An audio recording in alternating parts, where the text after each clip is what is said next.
దేవునికి మహిమ కలుగుగాక. ఈ యొక్క సమయమందు దేవుని యొక్క వాక్యము కొరకు ఎదురు చూస్తున్న ప్రతి ఒక్కరికి ప్రభు పేరిట వందనములు తెలియపరుస్తూ ఉన్నాను. ఈ సమయమందు వాక్యంలోనికి వెళ్ళక మునుపు ఒక పల్లవి మనము పాట పాడుకుందాం. స్తోత్రం చెల్లింతుము, స్తుతి స్తోత్రం చెల్లింతుము, యేసునాథుని మేలలు తలచి, యేసునాథుని మేలలు తలచి, స్తోత్రం చెల్లింతుము, స్తుతి స్తోత్రం చెల్లింతుము. పరిశుద్ధ ప్రేమల తండ్రి మహోన్నతుడా, నీకు కృపను బట్టి మరొకసారి వందనములు. ఈ దినమందు ప్రభువా మరి వాక్యాన్ని ప్రభువా మరి విత్తడానికి నన్ను ఈ యొక్క సమయం ముందు ఏర్పాటు చేసిన విధానం బట్టి నీకు స్తోత్రములు. ఈ సమయం ప్రభువా నీ యొక్క వాక్యాన్ని ధ్యానం చేస్తుండగా మా అందరికి నాయన ఏక మనసుకు ఏకాత్మ కలిగి పరిపూర్ణమైన జ్ఞానము కలిగి ప్రభువా నీ వాక్యం ఉన్న సారాంశాలను గ్రహించుకోవడానికి సహాయం చేస్తారని యేసు నామములో వేడుకుంటున్నాము తండ్రి, ఆమేన్. ఈ యొక్క నేటి దినమందు మనము ధ్యానము చేయబోతున్న వాక్యాంశము క్రియలు లేకపోతే, విశ్వాసం లేకపోతే అది మృతము. కనుక ప్రియమిత్రులారా, మనలో క్రియలు ఉండాలి, అలాగనే విశ్వాసము కూడా పరిపూర్ణముగా ఉండాలి. ఈ నేటి దినమందు వాక్యాన్ని మనము చూసినట్లయితే మత్తయి సువార్త 25వ అధ్యాయము 40వ వాక్య భాగాన్ని ఒకసారి మనం పరిశీలన చేద్దాం. అందుకు రాజు, మిక్కిలి అల్పులైన ఈ నా సహోదరులలో ఒకనికి మీరు చేసితిరి గనుక నాకు చేసితిరని నిశ్చయముగా మీతో చెప్పుచున్నానని వారితో అన్ను. ఇక్కడ రాజు అనగా ఈ లోకపరమైన కింగ్స్ కాదండి, ఈ లోకపరమైన రాజులు కాదు. పరలోకమందు ఒక రాజు అని చెప్తున్నారు. ఆ రాజు ఎవరంటే ప్రభు అయిన యేసుక్రీస్తు చెప్పుచున్న మాట. ఆ రాజు ఈ యొక్క జనులందరితోటి, ఆ జనులు ఎవరంట? విశ్వాసము కలిగిన వారు, మంచి క్రియలు కలిగిన వారితోటి దేవుడు మాట్లాడుతూ ఉన్నాడు. చెడ్డ క్రియలు కలిగిన వారితో కూడా దేవుడు మాట్లాడి ఉన్నాడు. ఇప్పుడు దేవుని యొక్క రాకడకు మునుపు ఆయన మాట్లాడతాడు. అనగా ఈ నేటి దినాల్లో కూడా దేవుడు వాక్యాల ద్వారా మాట్లాడుతూ ఉన్నాడు. మనము పాపం చేయకుండా ఏ మనిషి ఈ లోకంలో లేడు. ప్రతి ఒక్కరు పాపం చేస్తూ ఉన్నారు. ప్రతి దినము దేవుని యొక్క వాక్యము ఎక్కడో పరిస్థితిలో మనకు వాక్యము వినబడుతున్నది, కనబడుతూ ఉన్నది. ఆ వాక్యము ఎవరు తెలియజేస్తున్నారు? ఆ స్థానిక దైవజనులని కాదు, లేకపోతే ఆ ఫలానా వ్యక్తి అని కాదు. ఆ ఫలానా వ్యక్తిని వాడుకుంటున్నాడు నీ కొరకు. దేవుని స్తోత్రం కలుగుగాక. ఆ వ్యక్తి ద్వారా దేవుడు నీతో, నాతో, మనతోటి ఆయన మాట్లాడుతూ ఉన్నాడు. కనుక ఆయన అంటున్న మాట ఏంటంటే, అందుకు ప్రభువు వారితో ఇట్లాంటివి ఉన్నాడు. మిక్కిలి అల్పులైన ఈ నా సహోదరులలో ఒకరికి మీరు చేసి తిరిగి గనుక, అంటే సహోదరులు, ఆయన మన యొక్క ప్రధాన సహోదరుడు కాబట్టి మనలను ఆయన సహోదర భావంతో ఆయన పిలుస్తూ ఉన్నాడు. నా సహోదరుడు, నా సహోదరి, మిక్కిలి అల్పులైన వారికి మీరు సహాయం చేసి తిరిగి, బీదలుగా ఉన్న వారికి సహాయం చేసి తిరిగి గనుక మీ క్రియలను నేను చూచి ఉన్నానని దేవుడు తెలియజేస్తున్నాడు. ఈ వాక్యాన్ని ఇక్కడే మనం చదవకుండా మనము 31వ వచనాన్ని ఒకసారి పరిశీలన చేసినట్లయితే, తన మహిమతో మనిషి కుమారుడు ఆయనతో కూడా సమస్త దూతలు వచ్చినప్పుడు ఆయన తన మహిమ గల సింహాసనం మీద ఆసీనుడై ఉండెను. ఆ తర్వాత వాక్యాలు కూడా మనం చూసినట్లయితే, అప్పుడు రాజు తన కుడివైపున ఉన్న వారిని చూచి, అప్పుడు అక్కడ కూడా దేవుడు సంబోధించాడు రాజు అని. ఆ రాజు ఎవరంట? ప్రభుని యేసుక్రీస్తు. కుడి ప్రక్కన ఉన్నవారు, ఎడవ ప్రక్కన ఉన్నవారు, గొర్రెలు, మేకలు, మంచివారు, చెడ్డవారు. మరి ఈ యొక్క ప్రభు అయిన రాజు వేరుపరిచి ఉన్నారు. వారిని వేరుపరిచినప్పుడు మంచి వారితోటి దేవుడు మాట్లాడుతున్న మాటలు ఇవి. ఈ రోజున మనము దేవుని యొక్క మాటలు వింటున్నామంటే మనము దేవునికి దృష్టిలో ఇంకనూ మంచివారిగానే ఉన్నాము. ఎందుకంటే ఏదో ఒక దినమందు మనము మన యొక్క పాపాన్ని ఒప్పుకుంటామని మరి దేవుడి యొక్క మందిరంలోకి వచ్చి మన యొక్క పాపములన్నీ ఆయన యొక్క పాదాల యొద్ద కొమ్మరించేస్తామని ప్రభువుల వారు ఇంకనూ మన కొరకు ఆయన ఎదురు చూస్తూనే ఉన్నారు. నేటికి కూడా ఒకవేళ ప్రభువు ఈ రాత్రికాల సమయం ముందే లేకపోతే రెప్పపోటులోనే దేవునికి రాకడొస్తే మనము ఆ యొక్క మేకల గుంపులో ఉంటాం, గొర్రెల గుంపులో కాదు. ఒకవేళ ప్రభువే ఈ సమయం ముందు వస్తే మనము ఎడమ పక్కన ఉంటామా లేకపోతే కుడి పక్కన ఉంటామా? కుడి ప్రక్కన ఉన్న వారందరూ దేవుని యొక్క వర్షంలో ఉన్నవారు, ఎడమ ప్రక్కన వారందరూ ఏమండి సాతాను యొక్క వలలో ఉన్నవారు. ఇక్కడ మేకలు అలాగే గొర్రెలు. ఇక్కడ మనం చూసినట్లయితే మేక ఏం చేస్తుంది? కాపరి యొక్క మాట విందో విచ్చలవిడిగా తిరుగుతూనే ఉంటారు. కానీ గొర్రె తన యొక్క కాపరి ఏదైతే ఏ మార్గాన్ని అయితే చూపిస్తాడో ఆ మార్గము గుండా మాత్రమే పయనము చేస్తారు. తనకంటూ ఆలోచన అనేది ఏది సృష్టించుకోనదు. ఎందుకంటే ఆ యొక్క గొర్రె ఆ ప్రభువు వారి మీద అనగా ఆ కాపరు మీదే ఆధారపడిపోతారు. ఈ రోజున మనల్ని ఎంతో మంది గొర్రెలు అంటారు. నిజమే, మనం గొర్రెలమే. మనము తిరగబడి వారికున్న భాషలో మనం అన్నట్లయితే వారికి మనకినే పెద్ద తేడా ఏముండదు. కనుక ఓర్పు సహనము కలిగి మనము ఈ లోకంలో జీవించాలి. మనము జీవిస్తున్న కాలం ఏంటంటే అంత్యకాల పరిస్థితుల్లో మనం జీవిస్తూ ఉన్నాం.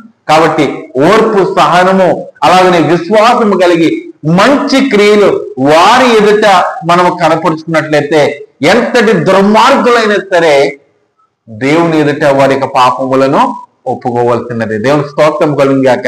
అందుకని అంటూ ఉన్నాడు దేవుడు, ఏమండి మిక్కిలి అల్పులైన వారికి మీరు సహాయం చేసింటారు గనుక మీరు ఈ యొక్క స్థలంలో ఉన్నారు. వారిలో నేనున్నాను. ఒకరికి మీరు చేసిద్దరు గనుక నాకు చేసిద్దరని నిశ్చయముగా మీతో చెప్పుచున్నాను. ఏమండి బేదల పక్షముగా ఎవరు ఉంటున్నారు? ప్రభు ఉంటా అన్నాడు. బేదల పక్షముగా, విధవరాల పక్షముగా నేను ఉంటానంటున్నాడు. లేనివారి పక్షముగా నేను ఉంటానంటున్నాడు. నీతివంతుల పక్షముగా నేను ఉంటానంటూ ఉన్నాడు. అయితే అటువంటి వారికి కష్టంలో ఉన్నప్పుడు సహాయం చేసినట్లయితే దేవుడు మనకు కూడా సహాయం చేస్తాడు. ఆ సహాయం ఎలా ఉంటుందంటే చెప్పసఖ్యము కాని సహాయముగా ఉంటుంది. పరలోక రాజ్యానికి తీసుకెళ్ళంత సహాయముగా ఉంటుంది దేవుని యొక్క బిడ్డలారా. అందుకని దేవుడు స్పష్టంగా ఈ నేటి దినమందు మాట్లాడుతున్నాడు. మన యొక్క క్రియలు ఎలా ఉండాలంటే దేవుని యొక్క చూపుకి అబ్బా ఎంత మంచి క్రియలు చేస్తున్నాడు నా యొక్క ప్రియ సహోదరుడు అని రీతిగా ఉండాలి. ఏమండి ప్రభులు వారు అసహించుకునే రీతిగా మనం ఉండకూడదని ప్రభు పేటని నేను తెలియజేస్తున్నాను. మత్తయి సువార్త 42వ అధ్యాయంలో చక్కటి మాట ఉన్నది. ఆ మాటను కూడా మనం జ్ఞాపకం చేసుకుందాం. మరియు శిష్యుడని ఎవరు ఈ చిన్న వారిలో ఒకనికి గిన్నెడు చన్నీళ్లు మాత్రము త్రాగనిచ్చినో వాడు తన ఫలము పోగొట్టుకున్నాడని నిశ్చయంగా మీతో చెప్తూ ఉన్నా. ఏమండి ఈ రోజున సేవకులు కుటుంబానికి వచ్చి ప్రార్థన చేస్తుంటే ఏమండి కొంతమంది సేవకులు ఉన్నారు. కుటుంబానికి వచ్చారనుకోండి, ప్రార్థన చేద్దామని వచ్చి ఉన్నారనుకోండి, అక్కడ ఇంకా 1 గంట లేదా 2 గంటలు అక్కడే ఉండిపోయి లోకపరమైన విషయములన్నీ చెప్పుకుంటూ తిరుగులాడుతూ ఉంటారు. అప్పుడు ఆ కుటుంబం ఏమనుకుంటుందంటే ఈ సేవకుడు ఎప్పుడు వెళ్ళిపోతాడా అని అనుకుంటూ ఉంటారు. ఆ సందర్భము నేను కొన్ని పరిస్థితులను నేను చూశాను. కొంతమంది ఆ యొక్క సందర్భాన్ని షేర్ చేసుకున్నారు. అందుకని సేవకుడైనా కూడా ఎంత వారి యొక్క ప్రార్థనలు గ్రహించి అనగా వారికి ఏదైనా ప్రార్థన ఉన్నట్లయితే వారి పక్షముగా ప్రార్థన చేసి వెంటనే ఆ యొక్క గృహం నుంచి నిష్క్రమించుట ఎంతో మేలై ఉన్నది సేవకులకి. అలాగనే ఇతరులకు కూడా ఈ నేటి దినాల్లో ప్రేమ చాలా కరువైపోయి ఉన్నది. ఏమండి ఎప్పుడు వెళ్ళిపోతాడా, లేకపోతే ఎప్పుడు అప్పుడే వచ్చేసాడా అన్నట్టు కింద చూస్తూ ఉన్నారు. కనుక మనము దేవునికి ఎంతగా దగ్గరగా ఉంటే అంతగా ఆ యొక్క ప్రజలకు దూరముగా ఉండాలి. అంతే కదండి. ఏదేమైనప్పటికీ దేవుని నమ్ముకున్న వారికి, దేవునికి సేవ చేస్తున్న వారికి, లేకపోతే విధవరాలకి, లేకపోతే లేని వారికి మనం ఎంతగా సహాయం చేస్తే వారిలో దేవుడు ఉన్నాడని స్పష్టంగా తెలియజేస్తున్నాడు. ప్రభువు వారే తన యొక్క మాటల ద్వారా తెలియజేస్తున్నాడు. వారికి మనం సహాయం చేస్తామంటే ప్రభువుకి మనము సహాయం చేసినట్లే. ఆయన సహాయం కోరేవాడు కాదు, కానీ వారిలో నేను ఉన్నానంటూ ఉన్నాడు, వారి పక్షముగా నేను ఉన్నానంటూ ఉన్నాడు. కనుక ప్రియ బిడ్డలారా, మనం అటువంటి వారిగా ఉండాలి, సహాయం చేసే వారిగా ఉండాలి. మన దగ్గర ఉంచుకొని లేదు అని వారిని త్రిప్పి పంపేయకూడదు, వెనక్కి పంపేయకూడదండి. మన దగ్గర ఉంచుకొని ఏమండి అతను ఇవ్వడలే, అతనికి ఇచ్చిన హృదయాలే, అతను నా గురించి గొప్పగా చెప్పడలే అని అనుకుని నీవు ఇవ్వకుండా నువ్వు అతన్ని పంపించేసావంటే, చాలా మంది నా దగ్గర వాళ్ళ దగ్గర ఉన్నా కూడా లేదంట. వాళ్ళ దగ్గర ఉన్నదంటే దేవుడు ఆశీర్వాదం ఇచ్చున్నాడు. ఆ ఆశీర్వాదము నాకు దేవుడు ఏమి ఇవ్వలేదని నువ్వు సాక్ష్యం ఇస్తున్నావు వారి ఎదుట. ఒకవేళ ఆ రీతిగా ఉన్నట్లయితే ఉన్నది పోగొట్టుకుంటాం నీ మాట ద్వారా, నీ యొక్క ఆలోచనల ద్వారా. కనుక మనం సహాయం చేసే రీతిగా ఉండాలి. ప్రేమించారా, విశ్వాసం ఉండి క్రియలు లేకపోతే వ్యర్థము, క్రియలుండి విశ్వాసం లేకపోతే వ్యర్థము. అనగా ఈ రెండు ఉన్నట్లయితే, విశ్వాసము క్రియలు ప్రాముఖ్యంగా ఉన్నట్లయితే ప్రతిఫలము పొందుకునే అవకాశము నీకు మనకి దేవుడు అని అనుగ్రహిస్తాడు. యాకోబులో చక్కటి మాట ఉన్నది. 2వ అధ్యాయము 14-17 వచనాలు. నా సహోదరులారా, క్రియలు లేనప్పుడు ఎవరైనాను తనకు విశ్వాసము కలదని చెప్పిన ఎడల ఏమి ప్రయోజనము కదండి. క్రియలు లేకపోతే, క్రియలు చూపించాలి మన యొక్క విశ్వాసం. దేవుడికి కుమారుడు చెప్పాడు కదా, ఇతరులకు మీరు సహాయం చేయాలని. ఒకవేళ నీకు లేనప్పుడు నీవు ఇంకా సహాయం చేయలేదు, అది వేరొక విషయం. నీకు ఉన్నప్పుడు కూడా ఇతరులకు సహాయం చేయకపోతే అది చాలా భ్రష్టత్వం. అది అట్టి విశ్వాసం మొత్తని రక్షింపగలడా? సహోదరుడైన సహోదరి అయినను దిగంబరులై ఆ నాటికి భోజనము లేక ఉన్నప్పుడు మీలో ఎవడైనను శరీరమునకు కావలసిన వాటిని ఇక సమాధానముగా వెల్లుడి, చలి కాచుకునుడి, తృప్తి పొందుడని చెప్పిన ఎడల ఏమి ప్రయోజనము? ఏమండి, కొంతమంది బీదలు ఉంటారు, వారికి ఆ చలికాలంలో సరైన కాచుకోవడానికి దుస్తులు ఉండవు.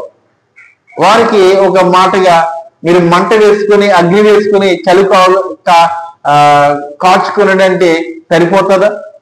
మన యొక్క ఇంటిలో మన యొక్క లేకపోతే మన యొక్క పాత వస్త్రాలను వారికి బహుకరించినట్లయితే అది విశ్వాసంలో కనుపరుచుకున్నట్లుగా మనము చూడగలము.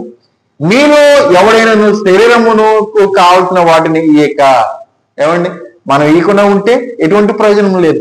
అలాగే విశ్వాసము క్రియలు లేనిదైతే అది ఒంటిగా ఉండి మృతమైనదగును. దేవుని స్తోత్రము కలుగుగాక. ఒకవేళ విశ్వాసం ఉండి క్రియలు లేకపోతే, క్రియలుండి విశ్వాసం లేకపోతే అది మృతమైనట్టు కదండి, మృతమైనట్టు. కనుక జ్ఞాపకం చేసుకుని ఈ నేటి దినాల్లో మనం ఉండవలసిన రీతి ఏంటి? ఇతరులకు మనము సహాయం చేయాలి. ఇతరులకు మనము సహాయం చేస్తే దేవుని యొక్క మెప్పును మనము పొందుకోవాలి. చివరిగా ఒక వాక్యాన్ని మనము ధ్యానం చేసి మనం ముగించుకుందాం. మొదటి యోహాను 3వ అధ్యాయము 17 నుంచి 3వ అధ్యాయము 17 నుంచి 18 వచనాలు ఒకసారి మనము ధ్యానం చేద్దాం. ఈ లోకపు జీవనోపాధి గల వాడై ఉండి తన సహోదరునికి లేమి కలుగుటే చూచియు అతని ఎడల ఎంత మాత్రము కనికరము చూపని వానియందు దేవుని ప్రేమ ఎలాగూ నిలిచును? నువ్వు చూస్తావు, నీ యొక్క సహోదరుని చూస్తావు, పాపం అతనికి ఏమీ లేదని చూస్తావు, జాలి పడతావు, దిగులు పడతావు, కానీ నీ దగ్గర ఉన్నది మాత్రము అతనికి. ఇదేనా మన యొక్క విశ్వాసం? ఇదేనా మన యొక్క క్రియలు? కనుక మనము మార్చుకోవాలని మరలా మరలా ప్రభువు ఈ నేటి దినమందు ఈ యొక్క వాక్యాల ద్వారా మనతో మాట్లాడి ఉన్నాడు. ఏమండి, ఈ నేటి దినాల్లో కుటుంబంలో సహోదరులు ఉంటే వారి మధ్యన ప్రేమ లేదు, సహోదరులు ఉంటే వారి మధ్యన ప్రేమ లేదు, కుటుంబంలో రక్త సంబంధులు ఉన్నారు, వారి మధ్యన ప్రేమ లేదు. ఎవరైనా ఆపదలో ఉంటే ఏమండి ఆదుకునేవారు చాలా మంది తక్కువైపోతున్నారు ఈ యొక్క నేటి దినంలో. కనుక ప్రభు ఈ యొక్క నేటి దినమందు మనందరితో మాట్లాడున్నాడు, మరలా మరలా మాట్లాడుతూ ఉన్నాడు. ఎవరైతే లేని వారికి సహాయం చేస్తారో వారిలో నేనున్నాను, ఆ క్రియలను బట్టి మిమ్మల్ని పరలోకానికి చేరుస్తానని దేవుడు వాగ్దానం చేస్తున్నాడు. దేవుడి యొక్క మాటలను దీవించి ఆశీర్వదించిన గాక. ఆమె ప్రార్థించుకుందాం. పరిశుద్ధుల ప్రేమల తండ్రి యేసయ్య నీకు వందనాలు. ఈ యొక్క నేటి దినమందు మాకు కావలసిన చక్కటి వర్తమానము మీరు మాకు అనుగ్రహించున్నారు. ప్రభువా నీకు వందనాలు, స్తుతులు, స్తోత్రములు. ప్రభు యొక్క వాక్యం విన్నవారిని అలాగే నీ యొక్క వాక్యాన్ని చేరవేస్తున్న వారిని కూడా ప్రత్యేకంగా దీవించండి. ప్రభు నీ యొక్క మహిమగా మీరు వాడుకోండి. ప్రభువా ఎంతో మంది నాయన ఈ యొక్క లోకంలో తిండి లేని వారు ఉన్నారు. ప్రభువా అయినా మరి ఎంతగానో బీదలుగా ఉన్నవారు ఉన్నారు తండ్రి. వారికి సహాయం చేయడానికి మీరు కొంతమందిని మీరు ఏర్పాటు చేసుకుంటున్నందుకు నీకు వందనాలు.